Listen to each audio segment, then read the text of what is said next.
gonna show you guys the design right now, and you guys let me know, did we drop the ball on the design or is it on point? Let's check it out.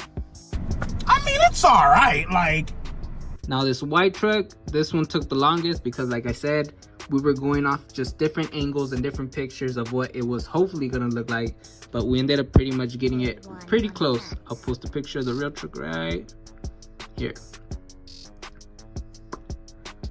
Boom. Very particular on making sure the vehicles match the actual trucks as close as we could possibly do it. Another thing, as you can see, there is a quote in here, or some sort of phrase: classics never die. On that part, that's one of the things I came up with, just because the OBS truck is so iconic. It is one of the most classical trucks out there.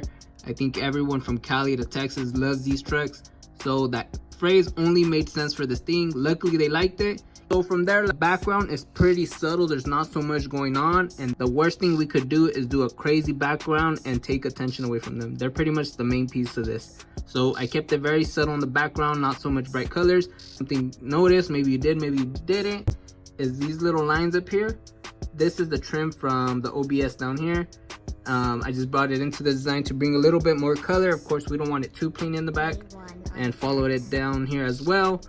And then from there, just little squiggles and touches of red everywhere, For the front, I came up with this idea of taking the same pattern from the trim as well, taking it to the front, keeping it super simple, and adding the ODG just like the original trim has the 1500 or the GMC logo in it, and I think it was perfect. It's just whatever I'm designing. If I think it looks nice, I'll try it, I'll leave it, I'll send it to the customer. This was a very, very fast approved job. There's some designs that we do go back and forth with a lot of changes, a lot of edits. This was one of the ones that got approved right away.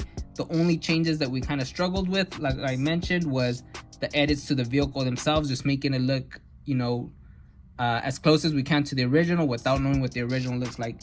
But the overall design, the background, and everything got approved pretty fast. At the end of the day, it's our job to make sure the customer loves their design. So we got a little bit of an issue with this order, is half of the shirts came in the wrong color.